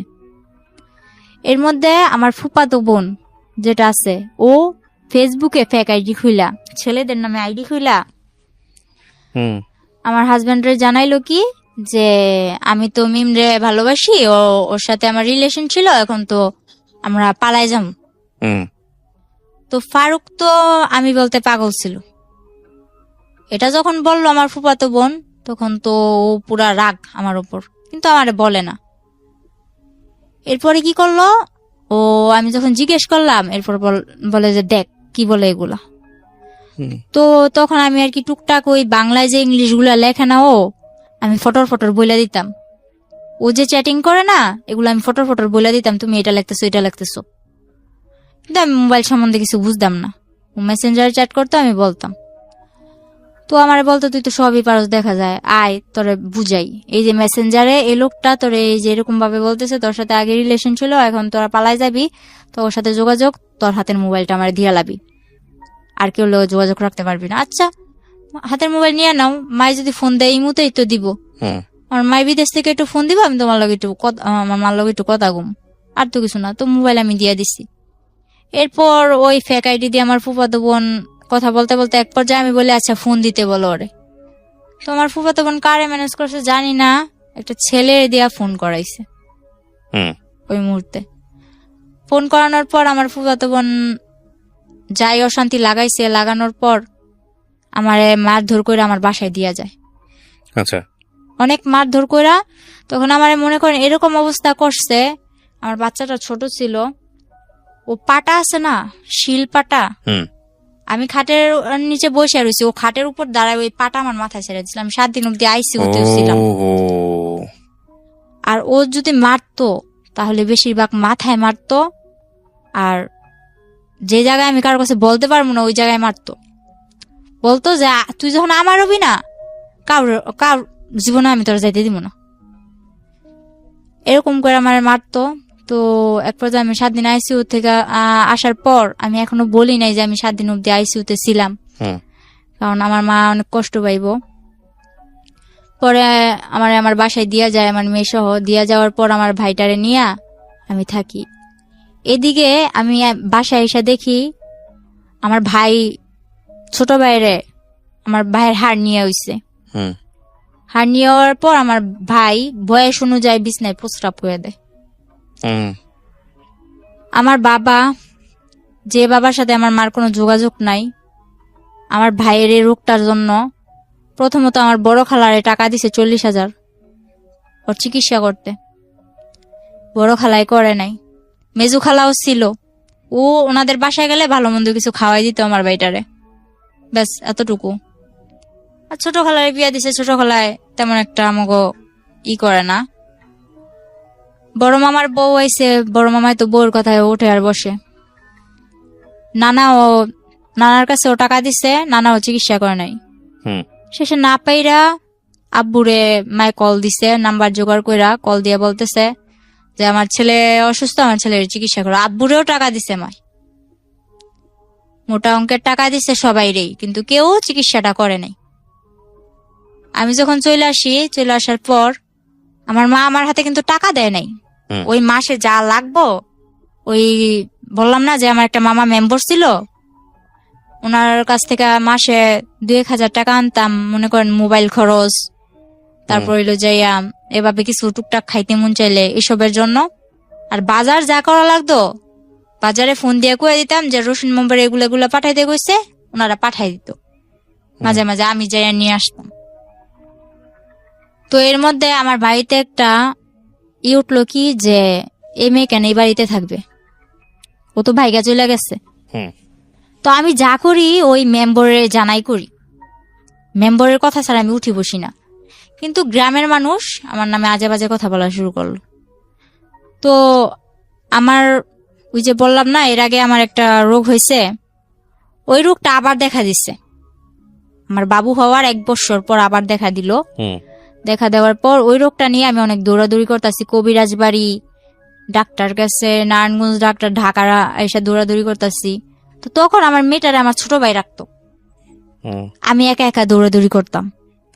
তো সবাই বলতো এ মেয়ে তো আবার কোনো ছেলের সাথে চক্কর আছে, হুম নয়তো এত রাত্রে এ মেয়ে বাড়ি ফিরে, রাত বাজে 8টা, এই 8টা বাজে এই সকালবেলা যায়, 8টা বাজে আসে, হুম বা বিকাল বেলা যায়, রাত্রে 8টা বাজে আসে, এসব বলা বলি করতো। হুম তো আমি বলতাম যে আমি এক জায়গায় গেছি, ওই জায়গায় আমার দেরি হইতেই পারে, ডাক্তারের বিষয়ে সিরিয়াল আছে, কত কিছু আছে, বা রাস্তায় জ্যাম ট্যাম থাকে, হুম দেরি হইতেই পারে। তো আমি যে সময় যদি দেরিও হইতো ওই মামারে জানাই দিতাম যে মামা আমার আসতে দেরি হইব, বা মামা আমি আইসা বসছি। হুম তো ওই মামা সবকিছু ওদিক দিয়ে ঠিকই আছে, মামা বাগনির এদিক দিয়ে ঠিকই আছে, মেম্বরে আর আমি ঠিকই আছি। আর আমার মা হুম যে কোনো সমস্যাও আমার মা আমার ওই মেম্বার মামার লগে হুম শেয়ার করতো। পরে আমার মামা সবকিছু জানতো, কিন্তু এদিক দিয়ে আমার বাড়িতে এরকম আমার নিয়ে অনেক বড় একটা ঝগড়া হয় যে আমি অন্য ছেলে নিয়ে ঘুরতে যাই, হুম আমার মেয়েরে আমার ছোট ভাইয়ের কাছে রাইখা, আমার ভাই অসুস্থ আমার ভাইয়ের কাছে রাইখা যাই। হুম তো এক পর্যায়ে আমি বললাম যে মা আশা করি তো আমার ভাইয়ের তো অনেক অসুস্থ, ওর তো অপারেশন করা লাগবে। হুম আমি মারে না জানাই আমার ভাইয়ের এক্সরে করাই, রক্ত পরীক্ষা যা লাগে করাইছি। করানোর পর মারে বললাম, মা আবার ওই মামারে মা বললো যে ওর হাতে টাকা দিস না, কিন্তু কোন জায়গায় অপারেশন করব ওই জায়গায় তুই টাকা দিবি। হুম কিন্তু আমার হাতে টাকা দিতে না করলো।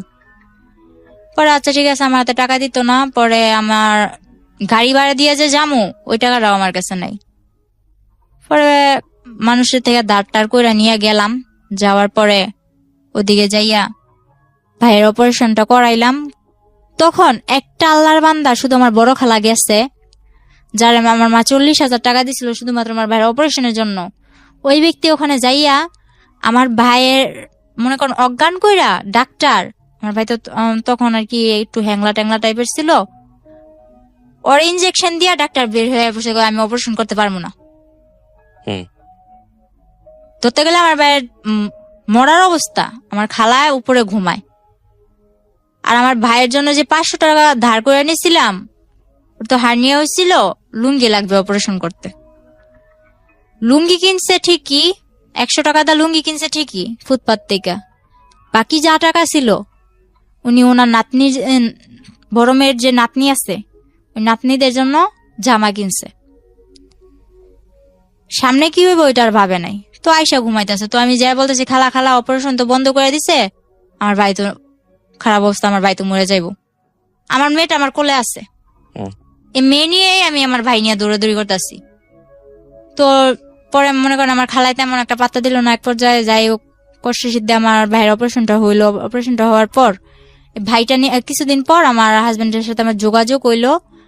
যোগাযোগ হওয়ার পর এর মাঝখানে আবার কি করছে, রাকিব নামে একটা ছেলে, আমাদের গ্রামের পাশের গ্রামের, ওই ছেলে বলতেছে তোর মেয়েও আছে জানি, সবই জানি, কিন্তু তোরে তো আমি ছোট থেকে চোখে চোখে রাখছি, কিন্তু তোর এখন বিয়ে হয়ে গেছে, তোর বিয়ে হোক বাচ্চা হোক যাই হোক আমি তোর নিয়ে যাবো, আমি তোর বিয়ে করুম, সবাইরে জানাই বিয়ে করুম, এসব বলতো। আর ওর বোন আমার বান্ধবী ছিল নাকি, ও বলছে যে আমার বোন তোর বান্ধবী ছিল, তুই নাকি ছোট থেকে বলতি যে আমার স্মৃতি পাটি, আমার বিয়ের সময় স্মৃতি পাটি, তা বললো না কেন লোকে সব দিয়ে বিয়ে, ওই এগরা বেগরা ও বলতেছে।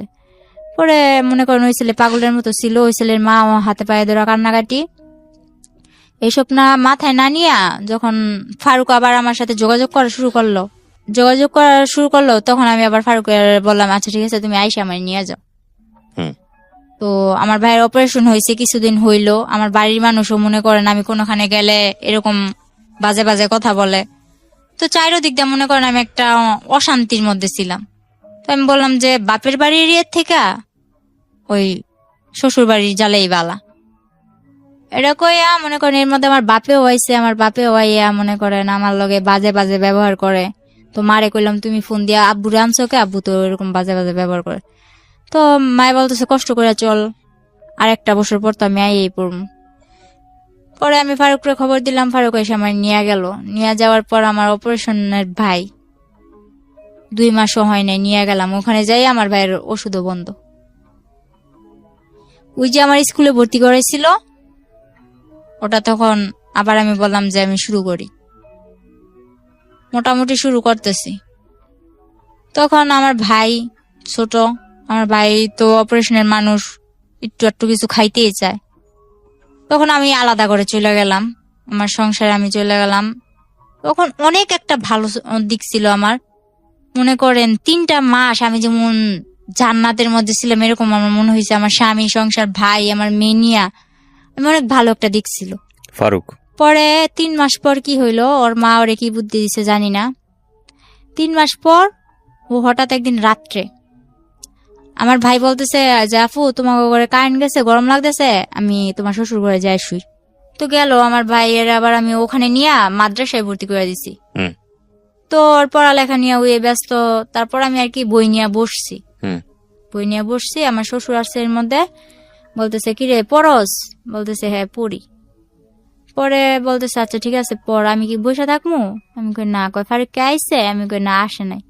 পরে আমার শ্বশুর ফোন দিয়ে বলে তুই কই, বলে আমার আসতে দেরি হইব, তোমরা যাই ঘুমাই পড়ো। তো আমি না খাইয়া বসে আছি, ও আসবো আমি খাম, আমার মেরে ঘুম পাড়াইছি। রাত্রে 12টা বাজে ও একটা মেরে নিয়ে এসে দাঁড়ায়। পরে আমি এত কিছু মাথায় নেই আসতেই তো পারে, তো এটা যে কে আমার ধারণা ছিল না। আনলাম ঘরে, আমি চিল্লাচিল্লি করতেছি এত দেরি করে আইসো। তারপর হঠাৎ করে খেয়াল করলাম যে উনি কে, বলে যে এটা তোমার আপা হয়, ওটা আমার আপা হয়। পরে যখন বললাম, তারপর বললাম যে আপা হয় তো ভিতরে আসেন, আসলো। তো ওরে আমি বললাম যে হাত মুখ দিয়া খাওয়ার জন্য আসো। তো হাত মুখ দিয়ে গেল, মেয়েটা মাঝের দরজায় খাড়ায় আছে, নড়েও না চড়েও না, এক টিপে দাঁড়ায় আছে। তো আমি বলতেছি যে আপারে ডাক দাও, তুমি খাইবা, উনি কি চেয়া থাকবো নি। তারপর ওই মেয়েটা বললো না আমি খাইছি।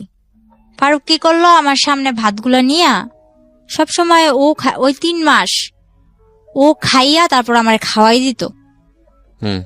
ওই দিন কি করলো, ও ভাত নিয়ে নাড়তেছে। তো আমি বলতেছি তুমি খাইবা কোন সময়, আমি বা খামু কোন সময়, এতক্ষণ ধরে বসে আছি, আমার খিদা লাগছে, তাড়াতাড়ি করো। ও বললো কি আমি খাই আসছি। ও বাইরে থেকে ওই মেয়েটার সঙ্গে একসাথে খাইছে। তো আমি বললাম আমি এতক্ষণ ধরে না খাই আছি আর তুমি বাইরে থেকে খাইছো? কয় হ্যাঁ। পরে আচ্ছা ঠিক আছে, না খাইলে নাই, এত কিছু মনে নেই নাই। হুম। পরে ও আমার ডাকতেছে যে আসো বিছনাটা করে দিয়া যাও। তো আমি বলতেছি আপা শুইব কই? পরে কইতেছে যে তুমি ওই রুমে বিছনা করো, ওই রুমে বিছনা কইরা বাবুরে ওই রুমে নাও। তো যে ওয়াল ক্লাকটা ছিল ওইটা আমার বাবুরে ও কোলে নিয়ে ওয়াল ক্লাকটা টান্দা নিয়া বলতেছে ওই রুমে। আচ্ছা ওই রুমে বিছনা করলাম। তো আমি ভাবছি ওই রুমে ও আমার সাথে শুইব, আফুটা একা এদিকে শুইব। পরে ও কি করলো, ও খাটের মধ্যে বসে আছে। আফুরে বললো যে তুমি শুয়ে পড়ো। তো আপু ওর ওর পাশ দিয়া যাইয়া খাটের মধ্যে শুয়ে পড়লো। ও বসে আছে, ও নড়ে না। পরে আমি বললাম কি ব্যাপার, তুমি আসো না? ও আসে না। তখন আমার মনে কিছু একটা বাড়ি খেলো। আমি সারা রাত মাঝ দরজায় বসে আছি, কিন্তু আমার কোনো কথা নাই, শুধু চোখ দিয়া পানি পড়তেছে যে আসলে কি হইতাছে। পরে সকালবেলা আমার শাশুড়ির খবর দিলাম। খবর দেওয়ার পর আমার শাশুড়িও কিছু করলো না। 3 দিন মেয়েটা আমাদের বাড়িতেই থাকলো। কিন্তু আমার ভাইরে এক বিন্দু বুঝতে দেয় নাই যে ফারুক ওরা আনছে কি ভালো মন্দ। আমার ভাইরে এতটুকু বুঝতে দেয় না, যার জন্য আজও পর্যন্ত আমার ভাই বলতে পারে না এসব কিছুই হয়নি। পরের দিন যখন ওর মার সাথে আমি বললাম যে এরকম এরকম কই আনতেই পারে, ভালো কথা, বিয়ে করছে ভালো কথা। আমি কিন্তু বিয়ের কথাটা তুলি নাই। আমি যখন বলছি এই মেয়েটাকে ও আনছে খালাতো বোন বইলা, তো খালাতো বোন ভালো কথা, তো এক বিছানায় থাকে কি কইরা? কয় তুই ছোট মানুষ, এসব বুঝবি না। তো হ্যাঁ আমি মানলাম আমি ছোট মানুষ, আমার বয়স 14, কিন্তু আমার তো এতটুকু বুঝার ক্ষমতা আছে এক বিছানায় কি করে শোয়। তো পরে আমার বললো কি যে হ্যাঁ বিয়ে করছে আনছে, তো তোর কি? এটা আপনাকে কি বলেছে আপনার শাশুড়ি? শাশুড়ি বলতেছে। হুম। তো আমার শাশুড়ির ঘরে নিয়ে যায়, আমার শাশুড়ির ঘরেই থাকে, ফারুক আমার সাথেই থাকে।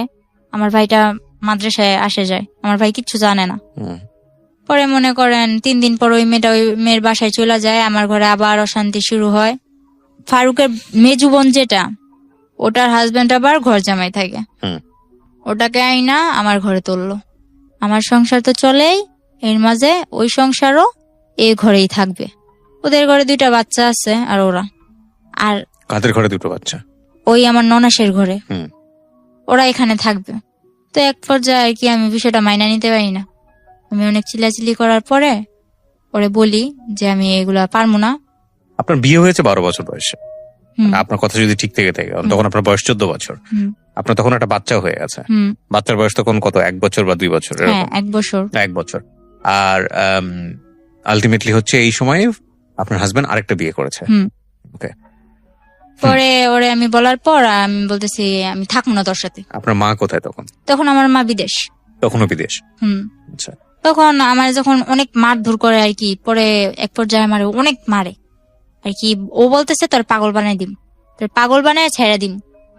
তারপর আমি কি করলাম, মাইর খাইয়া সকালবেলা উঠা ওরে আমি বললাম তুমি আমার এরকম করে মারতে পারলা, আমি তো তোমার কাছে ইচ্ছা করে আসি নাই। এর মধ্যে ও সবাইরে জানাইছে কি, আমার বাড়ির লোক ওর বাড়ির লোক সবাইরে জানাইছে আমাদের মধ্যে কোনো একটা সম্পর্ক ছিল, আমরা প্রেম করে বিয়ে করছি। এই আমি ওর কাছে ওই চট্টগ্রাম গেছি, কিন্তু ও আমারে আনে নাই।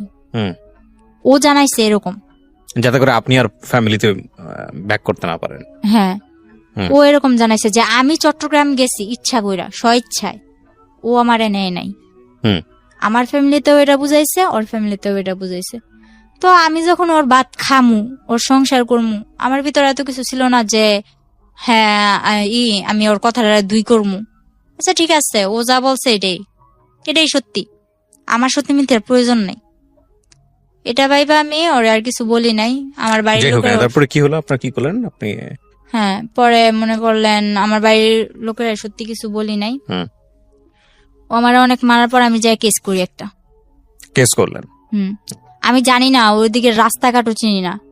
মাইর খাইয়া সকালবেলা আমার ভাইটার আর আমার মেয়েটারে না খাওয়া অবস্থায়, এর মধ্যে এই মারামারির মধ্যে ও আমার 1 মাস না খাওয়ায় রাখছে। হ্যাঁ, তো আপনি 1 মাস তো না খেয়ে থাকতে পারেন না, মানে খাওয়া দাওয়ার কোনো রুটিন ছিল না আসলে? রুটিন বলতে কি, ও আমার টোটালি কোনো কিছু খাইতেই দেয় নাই। ওই পাশের যে ঘর ছিল না, উনি টিনের ঘর ছিল, তো আমার টিন কাইটা নিচ দিয়া খাবার দিয়া যাইতো, কিন্তু আমার শাশুড়ি জানতো না। ওইটা খেতেন আপনি? ওটা খাইতাম। তো পরে আমার ভাইয়েরও ওটা খাওয়াইতাম, আমার মেয়েরও ওইটা খাওয়াইতাম। পরে যখন ওনারা জানতে পারলো যে উনি আমার এরকম করে খাবার দেয়, ওনার উপরে কিন্তু অনেক চাপ সৃষ্টি হয়েছে। কে ছিল উনি? উনি কেউই ছিল না, ওদিকেরও কেউ ছিল না, কিন্তু ওখানে যায় জায়গা কিনছে, জায়গা কিনা বাড়ি মানে আপনাদের প্রতিবেশী আর কি। হ্যাঁ। তো আপনি যেটা বলছিলেন যে আপনি পুলিশের কাছে গেলেন, মামলা করলেন, কিভাবে করলেন? মনে করেন ও আমার 500 টাকা দিছিল যে ডাক্তার কাছে যাবে, হুম ওই টাকাটা নিয়ে রাত্রে মাইরা আবার রাত্রে 500 টাকা দিছে যে ডাক্তার কাছে যাবে। আমার যে তুই আমার প্রত্যেকবার মারস, এবার আমি তো কোনো কিছু করি না, এবার আমি কিছু করবো। প্রতিবার যখন আমার মারে, আশেপাশের লোকজন আমার বলে যে তুই ওর ভাত খাইস না, ওর সংসার থেকে চলে যা। ওর আরেকটা বউ তখন আপনাদের ঘরেই? না না, তখন ওই 3 দিন থাকার পর ওই বউর বাসায় চলে গেছে। আচ্ছা, পরে কি করছে ও পেশায় কি করতো? ফারুক পেশায় কি করতো? তখন আমি গাড়ি কিনা দিছিলাম। কিসের গাড়ি? ওই মিনি ট্রাক গুলো আছে না, ওগুলো pickup। চালাতো? হ্যাঁ। মানে এটা আপনার মার টাকা দিয়ে? মার টাকা দিয়ে না, কিস্তি তুলছি, কিন্তু মার থেকে নিতে হইতো কিস্তিগুলো আর কি, মার থেকে ধরতে গেলে আদায় করা হইতো। ঠিক আছে, বলেন তারপর। কি রাস্তায় যা দাঁড়াইছি, এমন অবস্থায় আমি পুলিশের কাছে যাইতে, যে কোন জায়গায় যাইতে হইব এটাও জানতাম না। তো এক পর্যায়ে একটা লোক আমার দেখা বললো যে কই যাইবা, বললাম এরকম আমার মারছে, আমি কেস করবো। তো ওই লোকটা বিনা স্বার্থে বিনা ভাড়ায় আমার নিয়ে যায় থানায়। তারপর যে কেস লেখলো উনি 200 টাকা রাখছিল। এরপর স্যারের কাছে নিয়ে যায়, এসআই কাছে নিয়ে যায়। এসআই মনে করেন বলে আচ্ছা ঠিক আছে দেখবো, টাকা দেন। তো 500 টাকা আমার কাছে ছিল, তারপর কইছে আমার কাছে 1 টাকাও নেই। আমি এরকম রাস্তার মধ্যে আসছি, এক ব্যক্তি আমার নিয়ে এসছে, আমি এতটুকুই, এর বেশি আমার কাছে আর কিচ্ছু নাই। এটা শোনার পর যে কেসটা লেখছে উনি চোখের পানিগুলো ছাইড়া দিল। এরপর মনে করেন আমি বললাম আপনি আমার কেস যদি নেন, যদি মায়া লাগে, যদি আপনার ঘরে মেয়ে থাইকা থাকে তো নেন, আর যদি না নেন তাহলে কিছু করার নেই, আমি চলে যাই। এটা বইলা আমি চলে আসি। চলে আসার পর ওনার নাম্বারটা নিয়ে আসি, এসআই স্যারের নাম্বারটা আমি নিয়ে আসি। পরে আসার সময় ওই যে কেস লেখছে উনি আবার আমার 1 কাপ চা খাওয়াইলো আর 100 টাকা দিয়া বললো গাড়ি ভাড়া দিয়া চলে যাইব। তো গাড়ি ভাড়া দিয়া আসার সময় ফারুক আবার আমার দেখছে যে আমি থানার দিক থেকে আসতেছি, ও গাড়ি চালাইতেছে। পরে মনে করেন ও থানার থেকে ওদিকে গেছে, থানার দিকে গেছে, ও কিছু জানতে পারে নাই যে আমি গেছি কি ভালো মন্দ। বাসায় এসে আমার জিজ্ঞেস করছে কই গেছিলি? কাজিরহাট। আমি কই কাজিরহাট আমি ডাক্তার কাছে গেছিলাম। কই কাজিরহাট তো কোনো ডাক্তারের দোকান নাই। তো আমি বলতেছি একজন বলছিল আছে, তো গেছিলাম পাইনি, নাকি একটা বানাই টানাই বলে দিচ্ছি। পরে আমার তো আর মার সাথে ফোন করতে দেয় না। যাই হোক, এক ভাবির মোবাইল দিয়া ফোন করি, অনেক কষ্টে ফোন করি। ফোন করে বললাম মা আমি তো একটা কাজ করে ফেলছি, আমার এমন এমন মারছে, তোমার এতদিন জানাই না। ওর কাছে আমি যতই মাইর খাইছি আমি কিন্তু আমার মারে জানাই নাই, ঠিক আছে। পরে মনে করেন মারে জানানোর পর মায়ে কয় তুই এটা কি করছস, তুই কেস কেন করছস, তুই এটা ভুল করছস। মারে বললাম আমার মারছে, ওইটা কি ভুল না? এটা বলার পর মা মনে করেন আর কিছু ভাবলো না, মা টিকিট কাটলো, বাংলাদেশে চলে আসবো। মা ডাইরেক্ট আমার শ্বশুর বাড়ি আসে কেস করার 1 সপ্তাহ পর। এর মধ্যে আমার মারধরও করছে, আমি হসপিটালও আমার নিয়ে যাওয়া হয়েছে। যারা হসপিটাল নিচ্ছে তারাও মাইর খাইছে আমার জন্য, এরকম ভাবে মারতো। আর যতবার মারতো ওই আমার বাবা যেমন আমার সামনে রেখে আমার মারে মারতো না, ওরকম আমার মেয়েটারে আর আমার ভাইটারে সামনে রেখে আমারে মারতো। তো হয়তো বা ওই সময়টায় আমার ভাইটারে নিয়ে গেছিলাম দেখে আমি জীবিত আছি এই যে পর্যন্ত। যতবার মারছে আমার মাইরা ফেলার চেষ্টা করছে ততবার আমার ভাইটা সামনে যা দাঁড়াইছে আর কি। পরে ওরে কি করব, ওর আর কিছু করার নাই। মায়ে গেল, মায়ে যাওয়ার পর মায়ে অনেক টাকা পয়সা ভাঙলো কেসের মধ্যে। আমরা যদি 5,000 খাওয়াই ওরা 10,000 খাওয়াই, ওরা যদি 10,000 খাওয়ায় আমরা 20,000 খাওয়াই। এরকম করতে করতে এক পর্যায়ে কেসটা কিভাবে ওরা নামাই নিয়ে এসে বসছে টাকা দিয়ে। তো কি করছে মা বলতেছে 3 দিন পর মা বলতেছে আমি বাসায় চলে যাই, আমারও তো ঘর দুয়ার যায় ঝাড়তে লাগবো, এতদিন পর 3-4 বছর 2 বছর ধরে ঘরটা এরকম ভাবে পড়ে আছে, তুই আয়। তো আমি বলি মা আমি তো আসার পর মাত্র 7-8 মাস ধরে এদিকে আসা হয়েছে। কেসটা কি হলো? তারপর কেসটা কি হলো নাকি কেসটা হলো না? কেসটা আর হয় নাই, ওরা টাকা দিয়া সব মীমাংসা করে একদম মাটি, পুরা ঠান্ডা, কোনো কথা নাই। পরে মা চলে আসার পর মা এক জায়গা দিয়ে আমার ভাইটা তখন বন্যায় আমার ঘর, ঠিক আছে, আমার মারধর করার মনে করেন 1 মাস আগে নাজিরহাট হুম বন্যা হয়েছিল, হয়তো শুনছিলেন, চট্টগ্রাম তলায় গেছিল পুরা। হুম আমার ঘরে প্রায় আমার বুক সমান পানি, আমার ঘরের পিড়া টিরা সবকিছু নিয়ে গেছে, শুধু আমার ঘরটা পাকা ছিল দেখে আমার ঘরটা টিকে আসছিল এক পর্যায়ে স্রোতের মুখে। হুম তো এই মনে করেন আমার শুধু ভিটাটার জন্য আমার ঘরটা ছিল। পরে আমার ভাই আর আমার মা বিদেশ থেকে আসার পর আমার এই যে মারছে, ওদিকে না চাইয়া আমি বলছি যে মা আমি ওর ভাতই খামু। মানুষ কত কষ্ট করে ভাত খায় না, গাজারুর ভাত খায়, জুয়ারুর ভাত খায়, আমি ওর ভাত খামু। পরে তারপরেও বলছেন আপনি ফারুকের ভাত খাবেন। হ্যাঁ, আমার একটা মেয়ে আছে আমি খামু, কারণ আমার মায় ও আমার বাবার রেখা চলে আইছে, আমিও যদি চলে যাই তাহলে মানে আপনি চিন্তা করেছেন যে আপনার মতোই যদি আপনার মেয়েটার ফিউচার হয়, হ্যাঁ। যাতে না হয় সে কারণে। হ্যাঁ পরে কি করলাম, মারে এসব বুঝে মারে বাসায় পাঠাই দিলাম। মায়ে আসলো, মায়ে এসে 3 দিন পর মনে করেন আমার উপরে আবার মারধর করার পর আমি বললাম যে আচ্ছা ঠিক আছে, আমার মারধর করিস না, আমি বাসা থেকে ঘুরে আসি, আমি আবার চলে আসবো, কিন্তু বাসা থেকে ঘুরে আসি। পরে বলতেছে তুই তো গেলা রাবি না। পরে বলতেছি না আমি আমু। তখন গ্রামের মানুষ একটা প্রশ্ন তুললো, কি কয় তোমরা যে বিয়ে করছো এই বিয়ের প্রমাণটা দাও। আমারে বলতেছে বিয়ের প্রমাণ দিতাম। ও বলে আমরা কোনো বিয়ে করি না, এতদিন আমরা অবৈধ সংসার করছি, এতদিন আমরা অবৈধ সংসার করছি। এটা যখন ও বলে তখন আমি বলি যে ওই যে লেখালেখি দেখছি, আমি বলি না আমি আলহামদুলিল্লাহ কইছি ঠিকই, কিন্তু আমার তো এতটুকু খেয়াল আছে যে ওই সময় কিছু লেখালেখি হয়েছিল। পরে বলতেছে আচ্ছা ঠিক আছে ওই প্রমাণ দাও। ও বলে না এর কোনো প্রমাণ নেই। তো আমার বিয়ে তো হয়েছিল কক্সবাজার চকরিয়া, হুম ওই ঠিকানাটা আমার মারেও দেয় না আমারও দেয় না।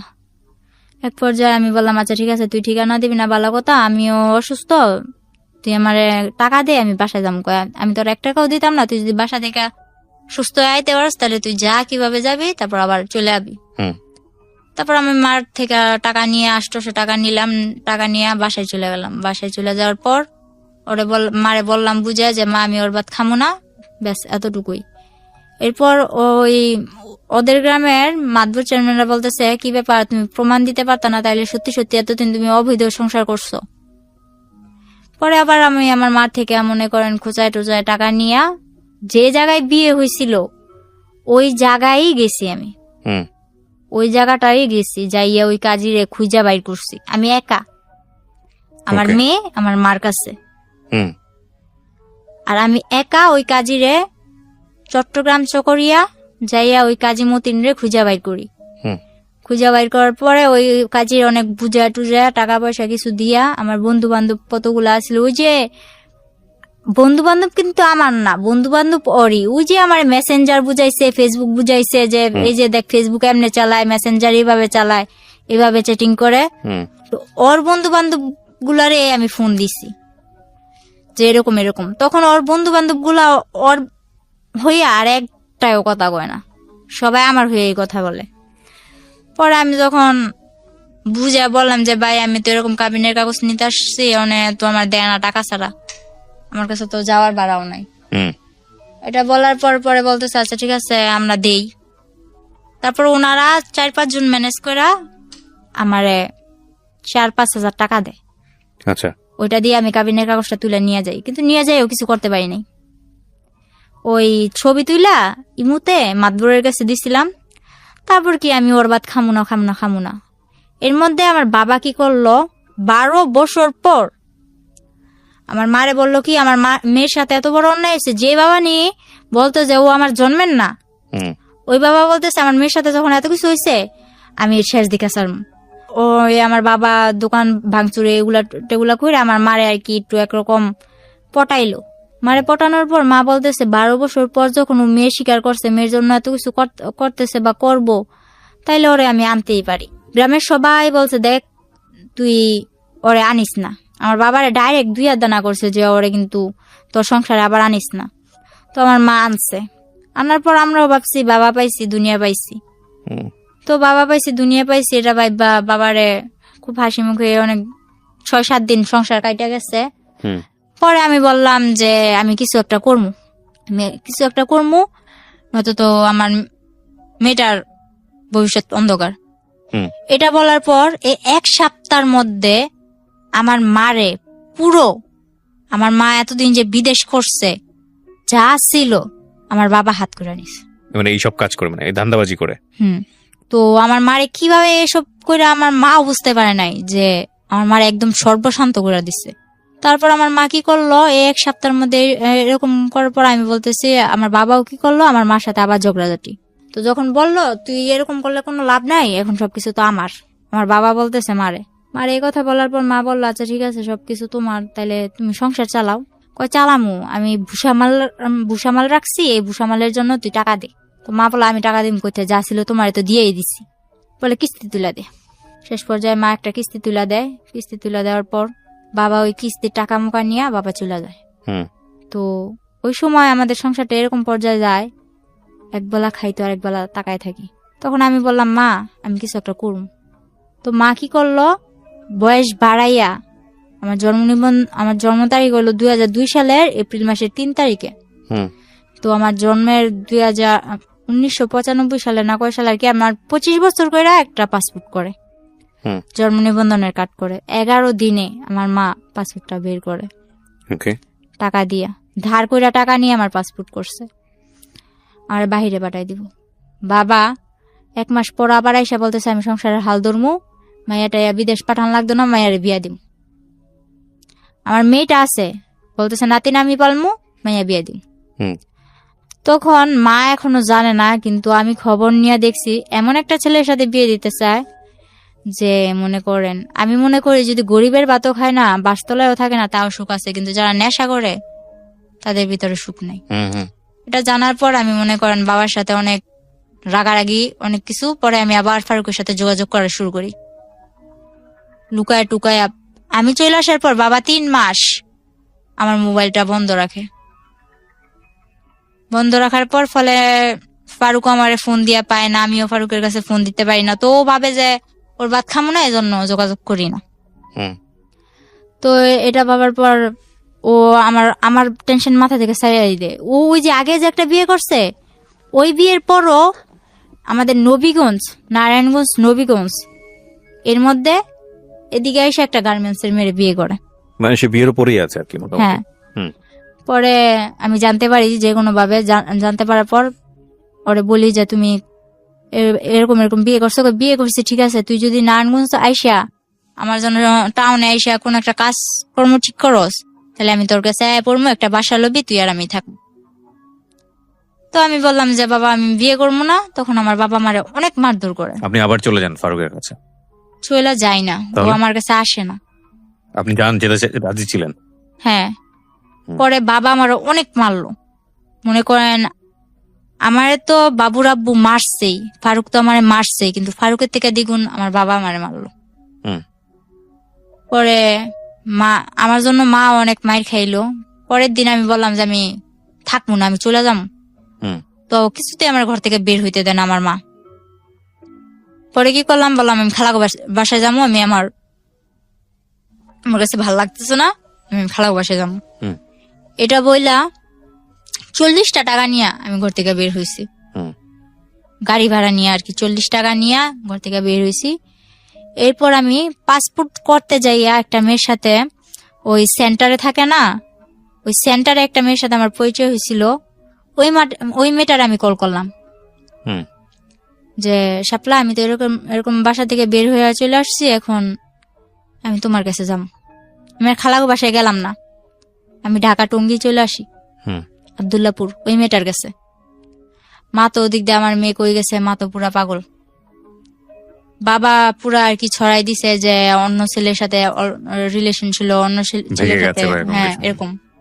আর এর মধ্যে আমার যে মোবাইলটা ছিল ওখানে আর কি আমার দেওর, তারপর হইলো ওর গ্রামের আশেপাশে বা অন্য যারা গাড়ি চালাইতো 2-1 জনের নাম্বার ছিল না, ওইরকম নাম্বার গুলা নিয়ে সবাই আমার বাবা বিরক্ত করলো যে কার সাথে গেছে আমার মেয়ে, এগুলো আসলে লোক দেখানোর জন্য। পরে আমার বাবা এরকম করার পরে আমি চলে আসলাম। তারপর ওই ফেসবুকে ওরই বন্ধু এক আনোয়ার, ও ওমান থাকে, ও কি করলো হঠাৎ করে আমার ফোনে ফোন দিল।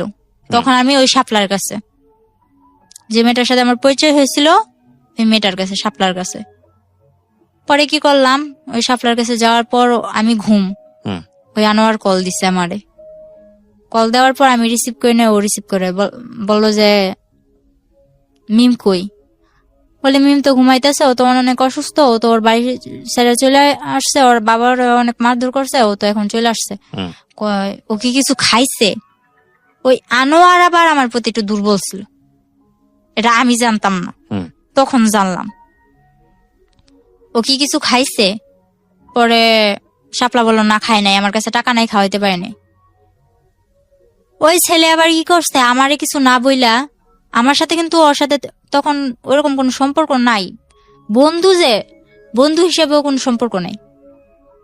ও কি করলো, বললো যে তুমি এখন বিকাশের দোকান যাও। ওই মেয়েটার সাথে সাথে বিকাশের দোকানে যাওয়ার পর 10,000 টাকা দেয় ওরে আমারে খাওয়ানোর জন্য, কিন্তু আমি জানি না। পরে ওই মেয়েটা আমার নিয়ে আমার বলে না, আমার ফোনে আর ফোন দেয় না, ওই শাপলার নাম্বার নিয়ে শাপলার সাথে যোগাযোগ করে আমি কেমন আছি, ভালো আছি কিনা শাপলারে জিজ্ঞেস করে, তো আমারে জিজ্ঞেস করে না। পরে শাপলা আমার খাওয়াইতেছে দাওয়াইতেছে খুব ভালো। এর মধ্যে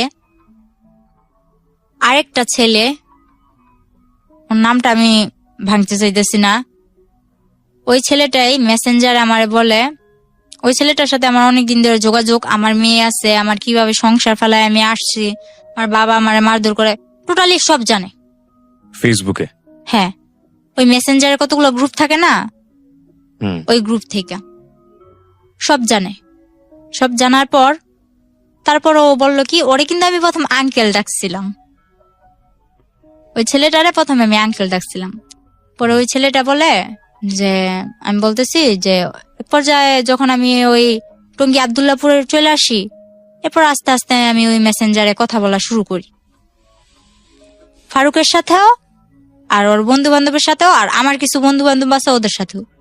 এরকম করতে করতে অনেক বন্ধু বান্ধব হয়ে গেল। তো ওই ছেলেটা বলতেছে যে তখন আমার ফেসবুকে সবাই বাবলি নামে চিনত, তো যেখানে মারিয়া নামটা শোনে ওইখানে আমার হাজবেন্ড ফারুক আমার ভাইরাল করে, ওই অন্য মাইশের বডিতে আমার ফেস টেস লাগায় ভাইরাল টাইরাল করে, অপমান করে। তো আমার এক ফ্রেন্ড আমারে মিম আক্তার নামে একটা আইডি খুলে দিল। তো মিম আক্তার নামে আইডি খুলে দেওয়ার পর তখন থেকে আমার মিম মিম বলে। যখন ওই ছেলের সাথে আমার পরিচয় হইলো, ওই ছেলের সাথে পরিচয় হওয়ার পরে আমি বলতেছি যে এরকম এরকম, আমার একদিন জিজ্ঞেস করতেছে যে তোমার সমস্যা কি, তুমি কারোর সাথে বেশি মিশো না কেন, আর তোমার দেখলে সবাই এত অপমান করে কেন। এটা যখন বলছে তখন আমি সবকিছু ওর কাছে